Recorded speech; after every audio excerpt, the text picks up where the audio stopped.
Need to homeschool on a budget this year? This week, I'm going to tell you 10 tips on how you can save money on your homeschool curricula. Hey, I'm Amanda at the Bealles. The Bealles, of course, are my family. And I've been sharing helpful tips for homeschooling. Of course, I'm a mom. I've homeschooled all three of my children until they graduated high school, and they're all college educated and functioning adults. I started by sharing when all this COVID thing started. There were a lot of new parents who were asking me questions. So I started sharing my curriculum recommendations and some things to help people get started. And I got more questions. And one of the biggest questions was about homeschooling on a budget. And so I decided to try to write down all my favorite tips. And last week I talked about where you can get the best deals on homeschool curricula. But this week I'm going to give you 10 tips on how to cut the cost down even lower. Some of them are things that you can put into practice your very first year of homeschooling. And some of them are things that might be helpful down the line. But hopefully these will all, if you put them together, help you to be able to take care of your family's homeschool needs at the lowest possible cost. So my very, very first tip to you is, and this goes for those who are going to be homeschooling down the line, is buy reusable curriculum. Now, a lot of curriculum comes with workbooks that you fill out and then you have to throw away because they're complete, or file, but you can't reuse them for multiple children. However, there are some curricula out there that you can actually, have and keep for many years for multiple children. One of my favorites, if you watch any of my recommendation videos, is Rod and Staff. It actually comes in a hardcover book. It's very inexpensive to start with. And they basically just take the book and then write their answers on their own paper. It's easy to file, it's easy to keep track of, and you can reuse the books multiple times. So if you have 10 children, or not, you can use the books every single time and they're still going to last. You could probably even pass them down to your grandchildren. So reusable curriculum is a great way to save money. But if you're not going to reuse your curriculum, then my next tip is that you sell your curriculum at the end of the year and then use that to buy your next year's books. We did that every year. So essentially, I only bought homeschool books the first year, and then every year, I tried to sell them and pay for the next year's books. And if you're really smart about it, if you're really frugal and you plan ahead, then you can buy things less expensively than you sell them. So you can actually make a little bit of money. So every year you can get better and better things. It just depends on how you can work that out. But definitely sell your books if you're not going to reuse them.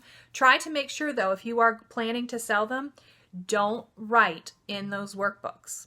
If you're going to get the best price for them, then you want to make sure that you are trying to figure out a way to get those answers on another piece of paper, or, there's a lot of different ways homeschool parents have devised to keep their actual workbooks clean. Get creative. I'm not going to give you any suggestions here, but do what you got to do to try to keep those workbooks clean so you can resell at the highest price. So that's my second suggestion. My third suggestion is make your own tests and quizzes. A lot of times when you buy the books, you have to buy a separate test and quiz book and then a separate test and quiz teacher guide, and that can add up. I mean, even if it's just a few dollars. So I definitely recommend that if it's possible that you make your own teacher guide. One of the places that I almost always did it after the first year was spelling. When my children were in elementary school and they had the spelling book and then they had the test and quiz guide, it had activities in it too. I didn't use any of that. To be honest with you, when Rick and I were in school, in elementary school, we kind of had a system that our teachers worked out that I actually remembered and thought would work well for my homeschool students. So every day had an assigned task. So like the first day we went over all of the words and they wrote each of the words down phonetically, kind of breaking them up into syllables. And then we would talk about it, and that was day one. So then day two, it was like write your words 3 times. And day 3 was write your words in a sentence. And there was more practice in addition to that. But every day was assigned a task, and then every Friday, actually I think every Wednesday we had a pretest. And if you got 100% on your pretest, then you were done for the week. And that's how we did it when we were in school. If not, if you didn't get 100%, then Thursday you had another assignment, and then Friday you took the final test, and that was your score. So that's just how we did it. But that's one example. You could also do that in your history courses, for example, because usually each section within a chapter has its own little questions that they ask. So you can just take those questions and create your own test, or sometimes they have a unit test and you can build your questions off of that. But rather than buy a separate test and quiz book, if you're going through all the chapters with them, it would not be that time consuming to make a couple notes, ask this question, do an oral quiz, have them write their answers down, keep a record of it, and then create a test as you go. So it's not overwhelming to do it for history, for spelling. One class I do not recommend doing that for, though, is math. Buy the math test and quiz book. You don't want to be, even if you know how to do it, you don't want to spend your time doing that. So as much as possible, make your own test and quiz book, and that'll help you save money. Tip 4 is trade with other families. Now, we did this multiple times. So if you have a child that is going into 4th grade and they have a child that's coming out of 4th grade, but they have a child going into 3rd grade, and you just finished your 3rd grade curriculum, you guys can swap. Now, you might not be getting the exact same curriculum that you used to have. You might have to make some compromises. But if you want to save money, I mean, that's almost a completely free way to get your curriculum each year. So if you have a family in your homeschool group or within your connections that you have kids that are swapping like that every year, see what you can do to make a deal to always trade it out, and you might find that you never have to pay for homeschool books. A similar option that we've also done is share your homeschool books.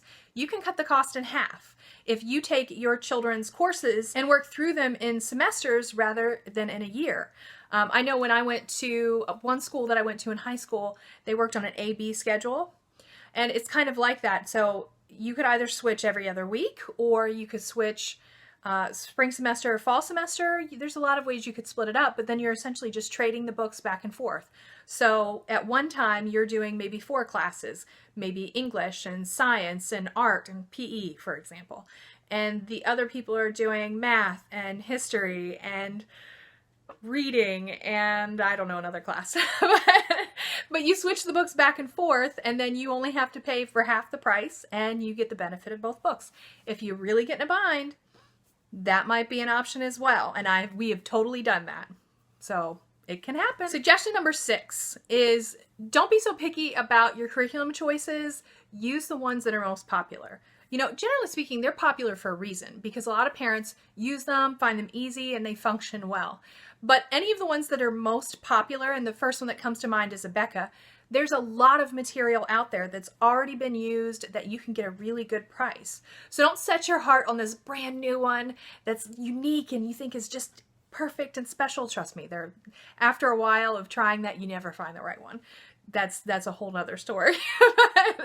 But if you use the ones that are most popular, you're going to find the best deals, and you're also going to find a lot of different options out there. So go for the most popular ones and you'll find more at better prices. My tip number 7 is buy an older version. Now, a lot of these homeschooling companies have been around for a long time. So they have, all the way up to probably the 20th edition or something, I don't know. But if you go back to an older edition, it might not look as fancy, but it probably will do the job. And a lot of the information hasn't changed. For instance, if you have a math book from even the 1980s, it's probably going to teach them just as well as a math book from 2020 because math is math. I know that public school systems have changed the way that they do math, but generally speaking, homeschoolers are teaching their children the same way that they learned and doing it just as effectively. So pick an older, if you can find an older version that's in good shape, it might function well for you. Don't be afraid to go back in time a little bit. The 90s were great to find a really good homeschool book. Tip number 8 is shop off season for the best prices. There's different times a year when we start thinking about homeschool books and getting excited about the next year. And it's kind of like, we garden, so it's like when you get your new seed catalog and you're like really excited about the next year's seeds, but it's still winter out. Kind of like that with homeschooling.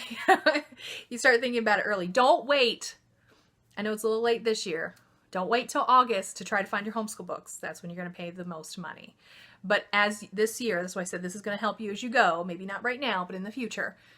Just keep shopping. Probably around October, November, it's really going to go down because people are going to be thinking about Christmas. But if you are planning to continue homeschooling, then that's a really great time to start looking for deals because it's kind of off season and people might be trying to get rid of things that they didn't get rid of at the August and September rush. So Plan ahead, shop off season, and you will find some really great deals that you might not have found otherwise. 9 and 10 are 2 free recommendations, which I know you'll appreciate. So the first one is Gutenberg. I'll put a link down in the description box. Project Gutenberg is actually a project where they have a lot of literature online that you can read for free. And we use that a lot for our literature classes, particularly in high school. I remember one book we read was The Cat of Bealles, and I'll link that one down below specifically.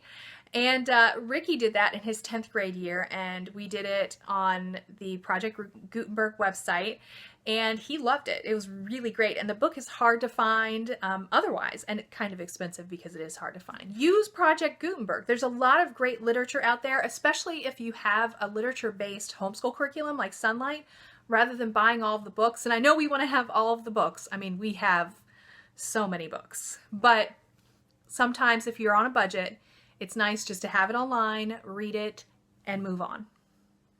And then you can buy the books that you really love. And the last recommendation that I have too kind of goes along with that last one is audiobooks. I've mentioned audiobooks a lot. Some children really struggle learning when they're reading because they're auditory learners.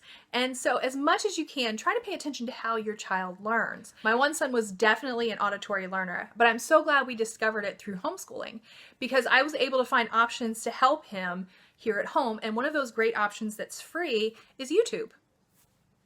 There are a lot of people who've taken time to upload themselves reading books onto YouTube. And so it's a free version of an audiobook. Now, Audible, of course, and I don't have any kind of Audible affiliation, but they also have audiobooks that you can purchase if you want. I think Ricky even now has an Audible subscription because when he went to college, he was able to use his Audible subscription to get a lot of his college books in audiobook form. And so rather than just reading them with visually and not being able to absorb as much information, he actually had the audiobooks available through Audible. So that might be an option for you too. Also, Kindle and other e-readers have a read aloud function, which also helped Brianna. I remember when she was a little girl, she was going through Little Women by Louise May Alcott, and she was actually using the read aloud feature on the Kindle. And so even though it was a more challenging book than she could read if she was just reading it visually, having it read to her and following along on the e-reader was actually very helpful and helped her grow her vocabulary. So all of those things, audiobooks, I totally recommend on a number of levels. Even if you don't have an auditory learner, I think it's just helpful to everyone to be able to hear it and read it. So they're a really great resource. So that is it. Those are my 10 tips on saving money on homeschool curricula. When it comes to homeschool, you really can do it inexpensively. It's just a lot of planning, a lot of preparation, a lot of thinking ahead, and just kind of piecing little things together. But to be honest with you, that's a lot of times what public school teachers and private school teachers do. You know, they know their students are studying this certain thing in a book, and they go online and they're looking for different supplements and activities and things that they can do to make it work. You're going to do that too, Mom, and it's going to be great. So let me know in the comments which one was your favorite tip, and if you have another tip on how to save money on homeschool books and curricula, please put that in the comments. I'm sure everybody would love to read it and hear about it. So anyway, next Tuesday we'll be back with another homeschool video. You can find us at The Bealles on Facebook, Instagram, and thebealles.com, and that's that. You all have a great day, and I'll see you next time. Bye!